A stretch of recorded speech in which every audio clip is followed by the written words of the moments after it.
If you haven't seen part 1 yet, I recommend watching that. You can click in the card in the upper right hand corner right here. It catches you up where you need to be for this video. You don't need to, there's not much storyline. You can watch them out of order, but we're just going to hop right back into it. So, I hope you enjoy.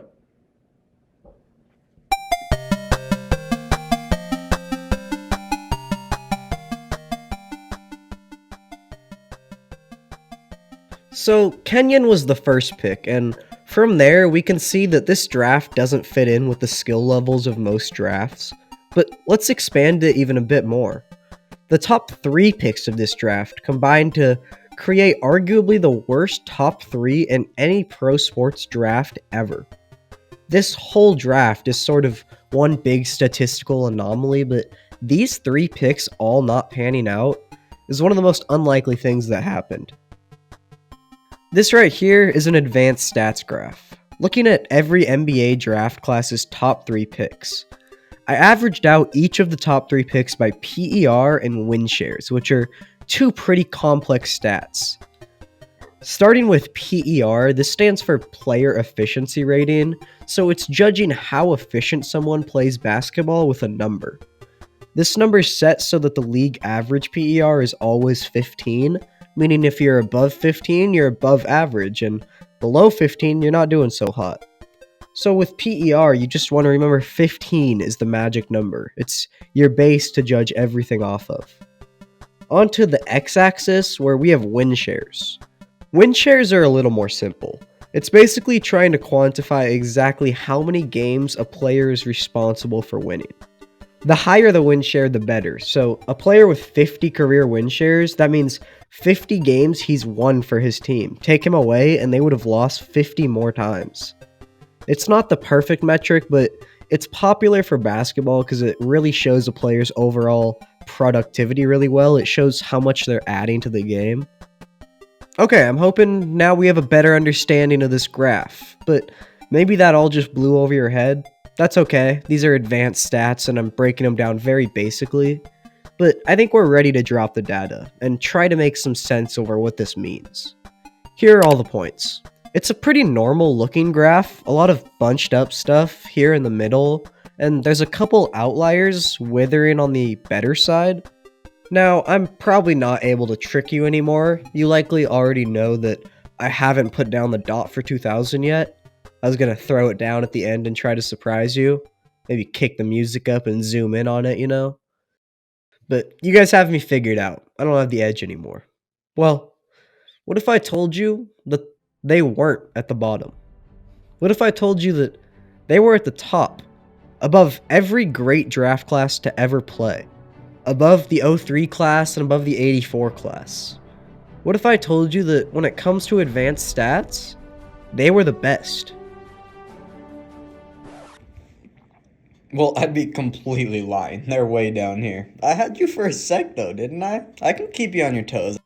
But obviously they are at the bottom. I mean, it's the 2000 draft class. What can you expect?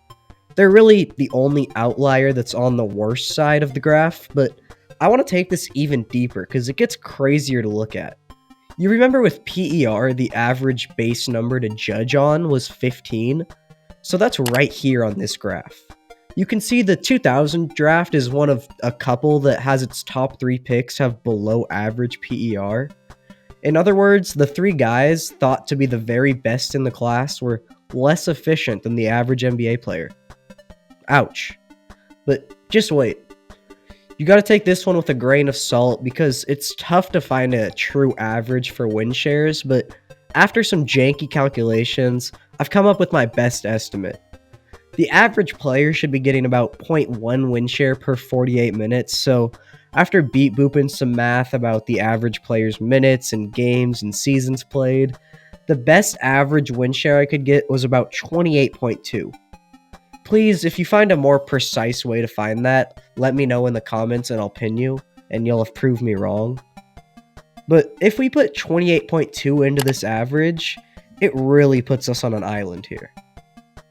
If we split this into 4 quadrants, there's no one in the high PER, low win shares category.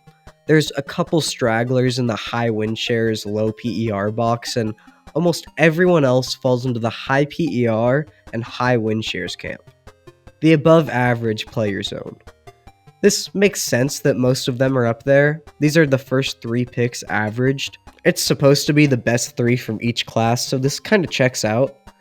But there's one trooper in the low PER, low win shares category. The only top 3 picks to be considered by these advanced stats, below average. Yeah, that's our class.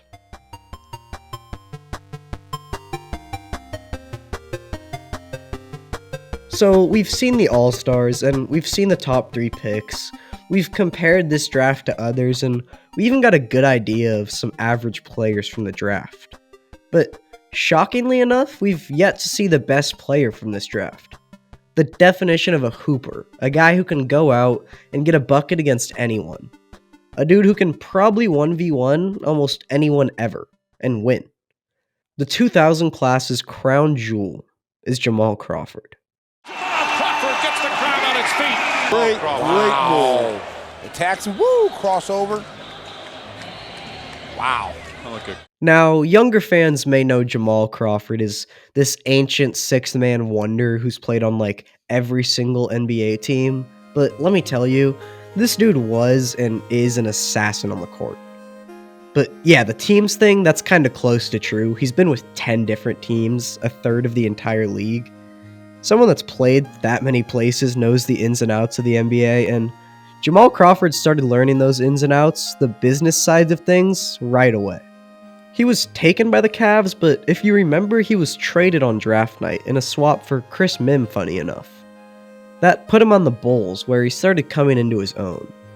He started off slow, but by his 3rd season, he was averaging 17 a game.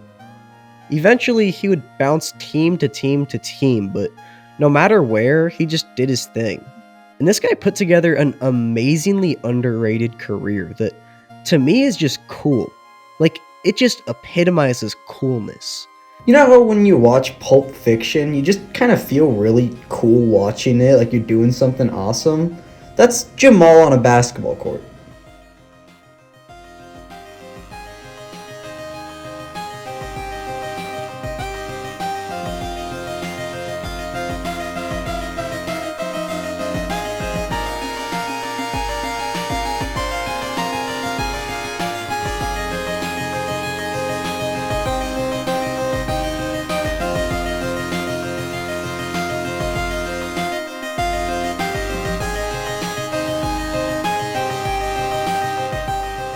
Now, you don't talk about Jamal without talking about the man's handles. Because this isn't just Jamal Crawford here, this is Jay Crossover. The man has quite literally invented basketball moves, including the one you just saw. And come on, who hasn't tried to come up with a new dribble combo or something that hasn't been done in basketball? But Jamal Crawford actually did it. The dude's wild. I want to show you guys some of these. First, the behind the back snatch is a move that was probably done before Jamal, but he really made it his own and he became the main player known for it. This is a double move cross and it's pretty self-explanatory. You create separation with the behind the back, then you drive and snatch, giving space to pull up. Now, Jamal has mastered this one, but it's not even my favorite he has. That has to be the shake and bake. This one I truly choose to believe Jamal invented. There's origin stories with him about it, so it seems pretty likely. But still, I'm prepping to get a comment that's a link to someone doing this in like 1832, so maybe not. The move is the shake and bake, one of the dirtiest pickup moves anyone can ever pull. It looks insane, and it's even harder to do at a full speed. Seriously, right now, go outside, I'll play this in slow-mo, try this. You gotta go behind your back, then hop step it back the other way while bringing the ball over the top. Sometimes he takes it back behind his back again, it's wild stuff. But if you're pulling this one out, you better be finishing it off. Those are just a few of Jamal's signatures, but it shows you how impactful he's been in the NBA. That's why I find him so underrated. He's also got some of the coldest NBA records out there that we're about to go over, so I seriously think Jamal Crawford needs some more appreciation. Okay, let's cover some more surface level stuff. The Sixth Man of the Year award is given out every season to the best bench player in the NBA. And Jamal Crawford played off the bench a lot. He's such a weird player to me. He could easily score 20 points a game without breaking a sweat. Doesn't matter who's guarding him, but he was never able to take that next jump. That's part of why he's so intriguing to me, because I mean it, he can hoop with the best of them, anyone in history, but he couldn't lead a team like that. So, playing as such a good player on the bench, Jamal was the Sixth Man of the Year a lot, or the best bench player. He won the award a record 3 times, which is the most ever. But as you can see, it's tied with Mr. Lou Williams, who also won the award 3 times. Now, I don't even want to compare these. There's something so much more interesting in this graph than comparing these two. Lou Williams and Jamal Crawford both won 2 of these awards on the Clippers. And then there's more. Montrezl Harrell also won another Sixth Man of the Year as part of the Clippers, which brings their team total in these awards to stupid levels. This is a little side quest from Jamal, but how did this happen? The Clippers are beating the NBA in bench supremacy the past 9 years.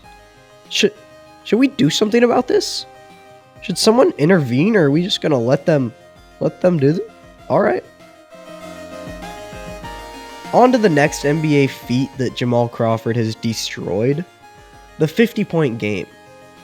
Curry, nice pass, 2 guys, pulls up, 50 for Curry, matching his season high and keeping the Warriors alive. A single-day performance of excellence when a player pours in points in a big amount.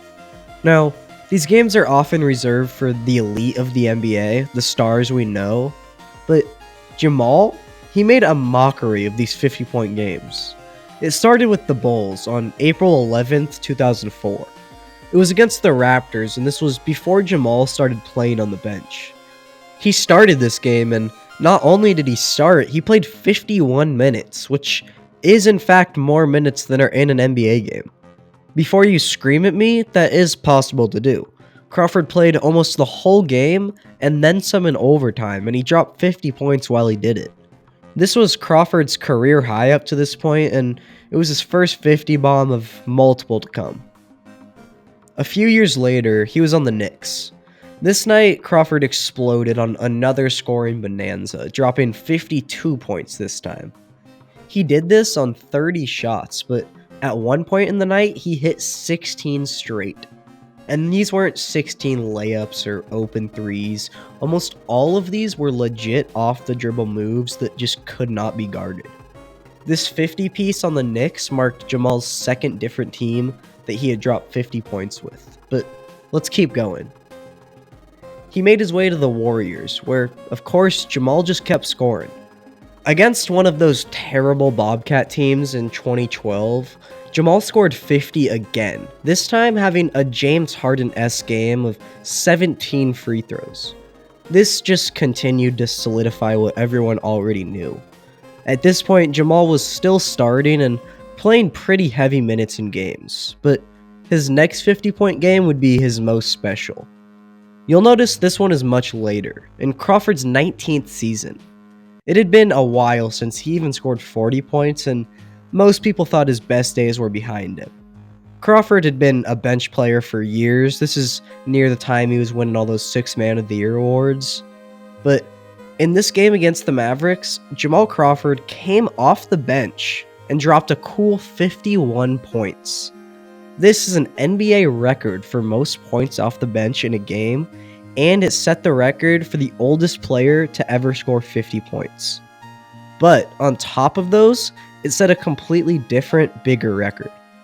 With Crawford a member of the Phoenix Suns for this game, this was his 4th different team he had scored 50 points with. That right there is the most teams anyone has ever scored 50 as a member of. And he beats out some pretty impressive names for the record. Anyone who tops a graph with LeBron and Wilt on it deserves their respect. That's the thing about Jamal. It literally doesn't matter who you put him up against in NBA history. He can get buckets and just straight ball with anyone. He is, to me at least, the definition of a basketball assassin. He's a killer on the court. He just makes the impressive plays that make your jaw drop. A perfect example of one of those jaw-dropping, amazing plays, the 4-point play. An absolute treat of basketball. The 4-point play is amazing. It gets everyone hyped and on their feet like a big dunk or a massive block, but it's different than those because it's so much more rare. A 4-point play is special even for the best shooters because it's just not that often you get fouled on a 3. But I feel like the 4-point play is such a pure hooper stat, like if you're doing that consistently, it's just straight skill. And can you guess who's done them more consistently than anyone ever? That's right, yet another NBA record he's got is the most 4-point plays in history. At least, I'm pretty sure he does. 4-point plays aren't exactly a tracked stat, so I'm kind of trusting multiple sources on this one. I can't find anything myself, but I've also seen James Harden number for 4-point plays all over the place from like 70 to 30, so who knows. Another guy I don't want to discredit is Steph, who I've heard is approaching 50. Take this stuff with a grain of salt, but I do think as of now, Jamal Crawford still runs this category. And this record is a perfect epitome of Jamal Crawford. Dude is raw. I truly don't think Jamal will ever be looked at as the player he deserves to be seen as. Even as a bench player through most of his time in the league, he was a top scorer.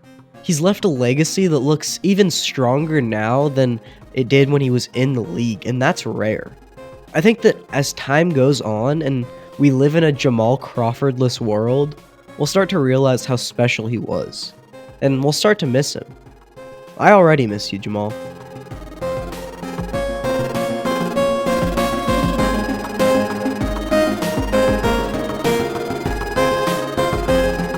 Okay, so there, I gave you guys a little taste of a good player. I hope you enjoyed it, because it's all you get. Back to the rest of the class. What we're looking at next, it's a sad thing. You may have seen it coming, and funny enough, Jamal Crawford is our only hope against it. So, as we've seen, this draft class was not great.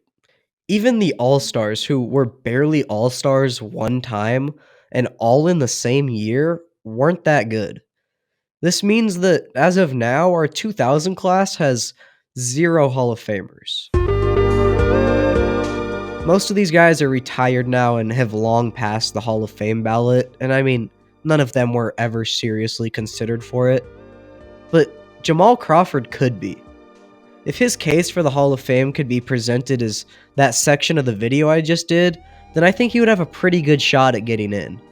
But unfortunately, when you bring into the fact that he has no All-Stars, no All-NBA teams, no rings, and he never really led a team, it's tough. You guys can argue about it in the comments, but you can paint a pretty convincing picture for either side, and that's kind of what I just did. I just like Jamal, so I did it in favor of him. Now, if we assume that Jamal doesn't make it in the Hall of Fame, which seems likely even though my fingers are crossed for him, it looks really ugly for this draft class. If we look at everyone before the 2000 class, everyone whose come has had at least one Hall of Famer, this streak extends far past 1992. And I mean far past 1990. Yeah, so by the looks of things, every other class has a bar.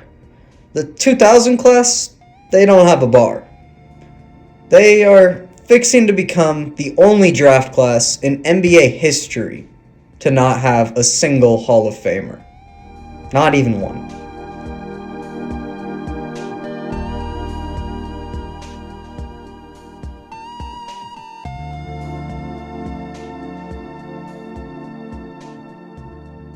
The 2000 draft, though, it's right on the line of players getting into the Hall of Fame.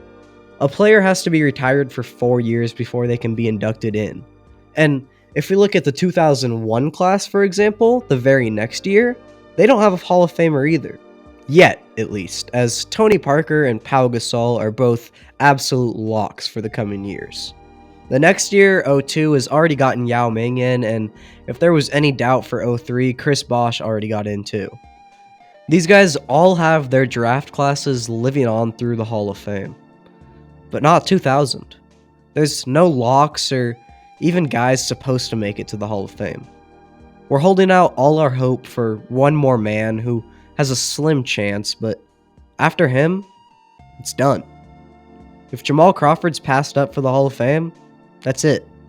All hope gone, solidifying this class as the only one with no Hall of Famers. Alone on an island. There by themselves. You know the deal. It's beyond the shadow of a doubt. This fact only pounds in the point. The 2000 draft class is the worst assembly of rookies to ever enter the unyielding force of the NBA. I got another player for you, who you likely have not heard of. This is Ethan Thomas. Not Ethan, Ethan. And this dude has played a career with some memorable ass moments in it. Maybe you don't know him, and maybe you won't even remember him after this, but Ethan Thomas literally does not care. He's gonna go through life his own way and get into some weird stuff while doing it. Flash with me to San Antonio. Ethan Thomas is playing an away game on the Spurs' home court. Cheers are loud, energy is high. Now, he can handle this situation. He's been here before. The thing that he can't handle is his matchup for the night. Thomas is lined up right now against someone pretty good, who he's done his homework on. That someone is Tim Duncan. So this might not be a legit size comparison to scale or anything, but it represents how people see Tim Duncan versus how people see Ethan Thomas. This is a real David versus Goliath matchup, but don't get your hopes up for David. He gets absolutely schooled. Thomas posts himself up against Tim Duncan and he gets the ball down low. He makes his move, pivoting to the inside and attempting a little jump hook. Duncan blocks the shot. As they both make their way across the floor, Duncan leans in and tells him, "That was a great shot, but you have to get more into my body so you can either draw the foul or I can't block it." A few plays later, they find themselves in the same situation. Thomas is posting up Duncan and he gets the ball. He goes for that same jump hook move, but this time he takes Duncan's advice and he pushes into his body. Duncan isn't able to block the shot and he doesn't want to foul, so he backs off. Thomas gets a good look, and although he missed the shot, Duncan was proud. As they run back down the court, Duncan gives him a little pat and hits him with a "that's better." That is just devious, man. He was coaching him in the middle of the game while playing against him. Thomas was a pretty meh player, but his value was so much more off the court. He does have some fun highlights to watch, though. This guy made a living in the paint. Even though he wasn't the biggest guy down there, he fought hard. Thomas was definitely a special NBA player, and he actually had to go through more than you probably realize. There was a little incident that says all you need to know about who Ethan Thomas is and how hard he works. It separates him from everyone in this draft and from most players ever. If his scrawniness in the paint didn't prove his toughness, this does. Ethan Thomas had a heart murmur detected way back when he was in middle school, and he always knew that he would eventually need surgery for it. He just assumed he could wait until he retired from the NBA to get it. But after some routine health checkups in 2007, doctors realized that his damaged heart valve was getting worse and had to be taken care of ASAP. Thomas took a year off, went and received literal open heart surgery, then came back and just kept hooping. Not only that, but he was starting games as soon as he was back, something he almost never did through his career. So if you're ever confused about the year-long gap in his career, Thomas was just having the center of his respiratory system cut open. He was fine though, no biggie. There really was not much that was going to keep this guy out of the league. I want to finish this with another Ethan Thomas story. This one didn't even take place on a basketball court, but rather a train. This story is pretty awesome, and to do it justice, I have to tell it exactly how Ethan Thomas told it. And if you don't believe me, you can pause here and double check what I'm saying is right. Okay, so I'm getting on the train, and there are no open seats, and I asked this lady if I could sit next to her. Very politely, and I soften my voice as to not frighten her. And she says someone's sitting here. So I go to the next seat. Now, less than 2 minutes later, a man who happens to be white asks if he can sit there, and she says, "Why, sure, let me move my stuff." So I have to say something. So I ask, did you just not want me to sit next to you? Were you scared? Not comfortable with a black man sitting next to you? And she says, lol, SMH, don't pull the race card stuff with me. I dated a black guy in college. So the guy, who was a nice guy, said, listen, I'll get up. And I said, no need. I'm gonna just take this pic and make a Facebook post about it. So then she says, why did you take a pic of me? Well, I'm gonna tell the conductor that you're over here illegally taking pictures of people without their consent.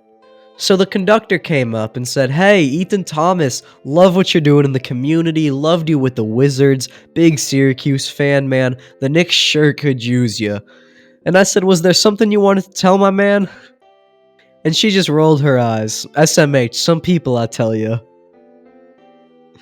God, I love this story. Not very much to do with basketball, but you love to see people getting put in their place. And honestly, the amount of people who have the authority to check Ethan Thomas is very low. Someone who's been through what this guy's been through, he's at the top of the totem pole, at least off the court. Obviously, he wasn't special on the court. You know who we're dealing with.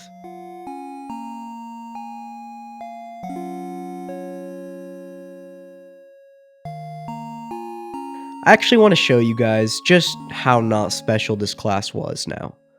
I agree, points aren't everything. There's a lot more to basketball than just scoring. But, I mean, you have to score to win, so points do say something. This graph displays the points per game of an entire draft class averaged out. Now, this is a weird stat, so I'm going to start with some reference points so you can just get used to it. I literally chose 2 random drafts to get us an idea on where most people are. First up, we have the 1992 draft, which averaged a pretty normal 10.02 points per game. Again, this stat averages out the career points per game of all 30 first round picks from each draft, so an average of 10, that's not out of this world. Our next control draft to compare to is the 2007 draft, which sits pretty similar at 10.69 points per game. This is, again, very normal, pretty close to our other example. So now you have a little more understanding for how bad it is that the 2000 draft is down here. A lowly 7.3 points per game. When you're averaging out 30 dudes, this type of difference is crazy big. Like, I know you guys can see it's below average, but I don't think you understand how atrocious it is. Okay, we're gonna look at the 2021 season. Now, keep in mind, this was 2 years ago. These players just finished their sophomore season in the NBA. Even with only 2 years of experience each though, the 2021 draft class is already outscoring the 2000 class in points per game. Their first 2 years defeat these guys' entire careers. It's almost sad, but not as sad as this one. How about literally this year's draft class? The 2022 class has not even finished their first season as of the writing of this video. But through most of their first season, would you look at this? With less than a year's experience in the NBA, 30 rookies are outscoring the best the 2000 class could do their whole careers. This should not ever happen. It probably won't ever happen again. The circumstances to make something like this occur, the pure statistical odds of 30 different first-round talents averaging out to be this bad, it's bananas, it's bonkers, it's tomfoolery even. I'll never be able to fully grasp how we got here. So far away from normalcy, so detached from being good at basketball. But if there's only one man who can explain why, I know who he is. And I've saved him for last. One man whose career defines and encapsulates the 2000 NBA draft. The only hint we may have for how the draft class became so separated from reality. Mark Madsen. One of my favorite players, one of my favorite people of all time. This is the weirdest, funniest, wackiest career you need to know about. And Mark is also, in my opinion, the holder of the greatest stat in NBA history. So, let's get to know the guy.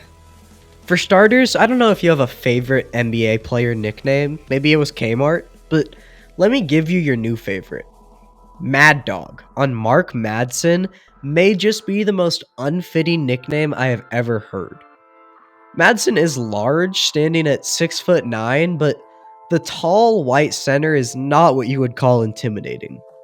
Madsen wasn't too scary on the court either, never developing much past a backup center. Points weren't really his strong suit, and towards the end of his career, he really teetered off hard scoring. But what Mark Madsen did through his career is win 2 NBA championships, which is 2 more than I got. Of course, Mark's 2 points a game weren't really leading the charge for those rings. That credit should probably rest with these 2 guys, remember them? Shaq and Kobe really did a lot of the grunge work on those, but you can't fault Mad Dog for having perfect timing.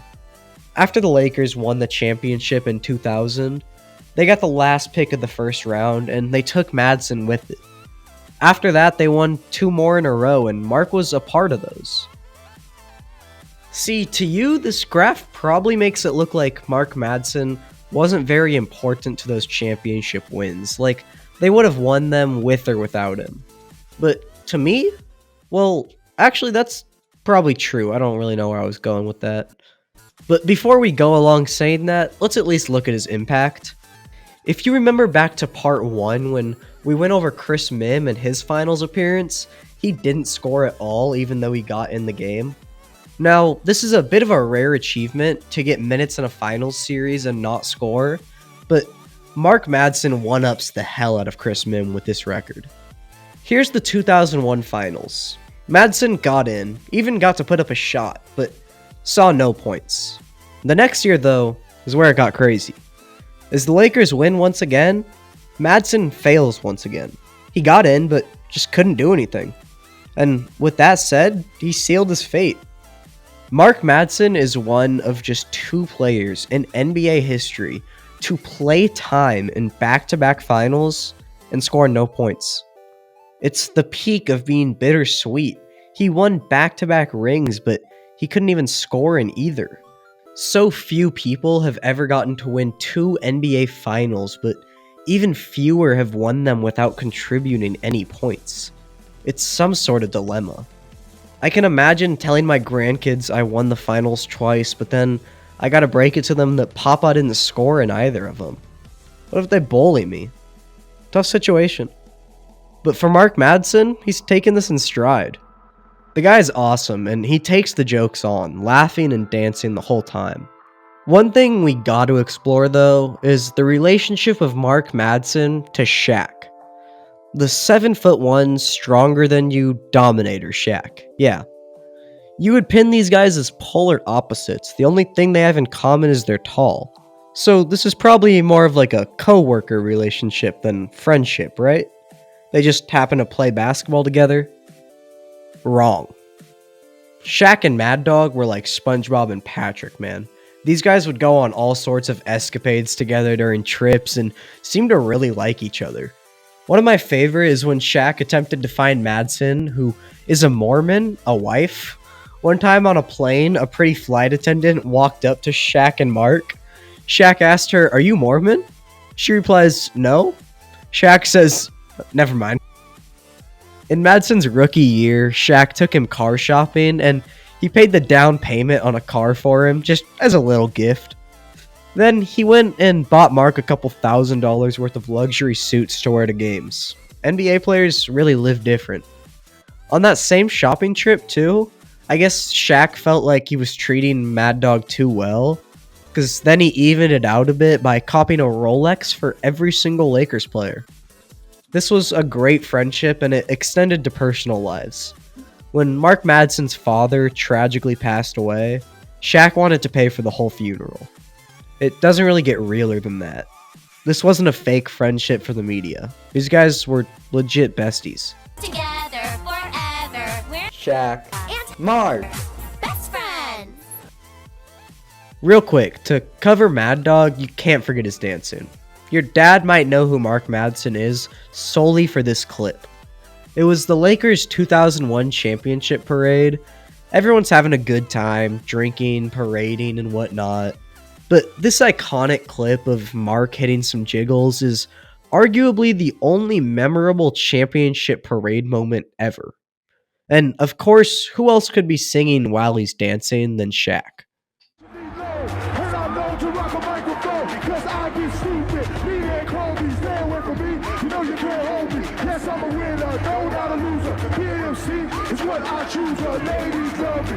It's really great stuff, just a dopamine boost to get you through the day. Mark Madsen had a 9-year career. He actually went to the Timberwolves for a lot of time after LA. In 2009, though, he retired. Now, I told you a good bit about his time in LA, a lot of different stories, but his time in Minnesota, it just wasn't as fun. Not quite as interesting to talk about. So, we're not going to talk about much of it. Nothing else really crazy happened toward the end of Mark's career. Nothing but one thing. It's April 19th, 2006. The Grizzlies are in town for the final game of the NBA season. This game isn't very important. The Grizzlies have their playoff seed locked up, and the Timberwolves are at the bottom of the league. There's really nothing at stake here. What would happen in this game, though, would be unprecedented. For having such little to play for, Mark Madsen made history here. To get a full understanding of just what went down on this fateful night, you need to know the history. You need to have it visualized for you. Mark Madsen was not a three-point shooter in his career, at all, ever. But just saying that does not do it justice. I went back through the last 3 years of Mark Madsen's career before this night. I saw how many three-point shots he attempted in every single game. Not made, just attempted. Take this journey with me. If it's your first time, block out every other noise and distraction real quick. Close your eyes and take a deep breath. You only get to truly experience this one time. Here we go.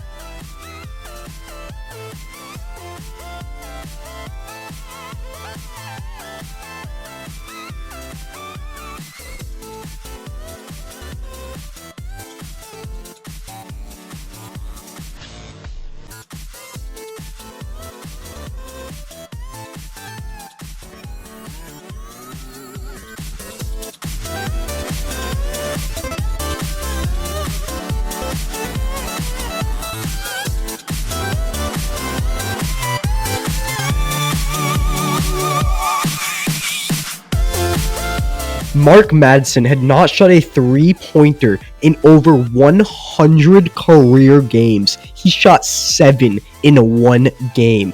Why do you exist? How do you exist? In his last 3 years of basketball, Mark had shot 6 total threes. He shot 7 this night. How is this possible? This does not make sense. It had been 2,500 minutes of on-the-court action for Mark Madsen since he shot a single three. This does not make sense. This does not add up whatsoever. It hurts my head to think about it.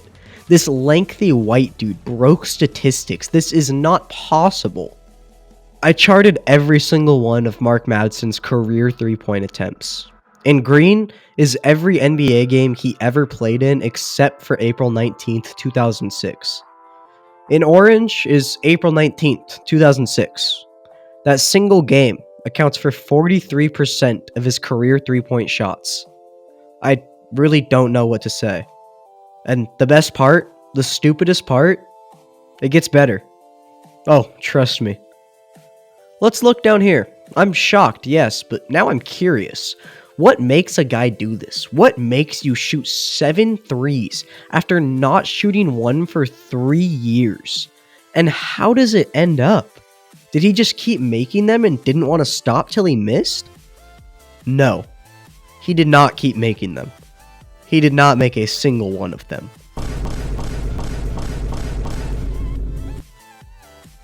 He shot 7 threes and missed all of them.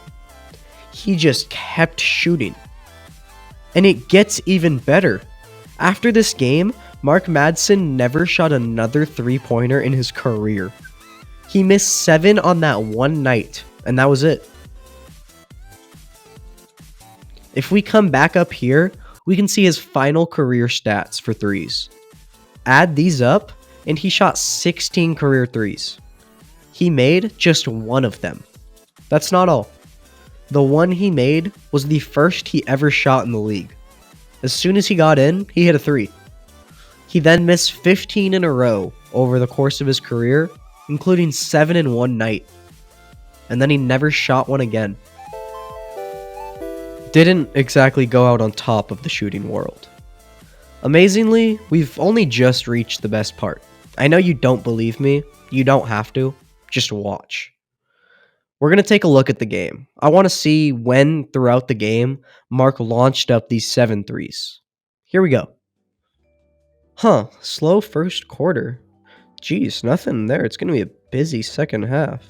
My god, what did he do in the fourth? Wait, what?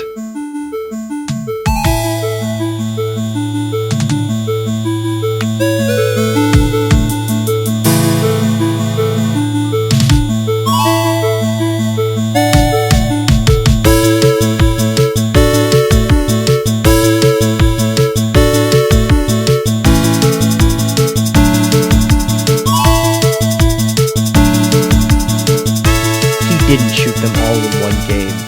He didn't even shoot them in a quarter. Mark shot these in 2 overtime periods. That is 10 total minutes, less than a single quarter. Mark shot 7 three-pointers in 10 minutes. He had not shot a three-pointer for 3 years before this. This is madness. This is amazing. This is the greatest stat in NBA history. Say what you want. Maybe you think they were tanking for a loss and a better draft pick. Maybe you think Mark Madsen was abducted and probed by aliens to shoot threes. Both of these theories honestly hold some weight to me. But if there isn't a better spot for this stat to fit into, it sums up everything we've talked about. It's terrible. It's hilarious. It's amazing. It's beautiful. It makes no sense. I couldn't think of a better home for this stat. For Mark Madsen, for all these guys, Kenyon, Jamal, Deshaun, I couldn't think of a better home for any of them. For all the guys we didn't get to go over, trust me, we missed out on some gems just because there's only so much to say. A guy like Speedy Claxton, Mike Miller, there's a lot more great stories here. And I definitely could not think of a better home for what these guys did. The stats, the records, the difference from everyone else. This is home. The 2000 NBA draft, yeah, they were the worst ever, sure. But they were also one of the funniest ever. They were one of the weirdest ever, and they were one of the most unique of all time. If you have all that going for you, can you really be the worst? You're goddamn right you can. Because the 2000 NBA draft class is the worst in NBA history. And it's not even close.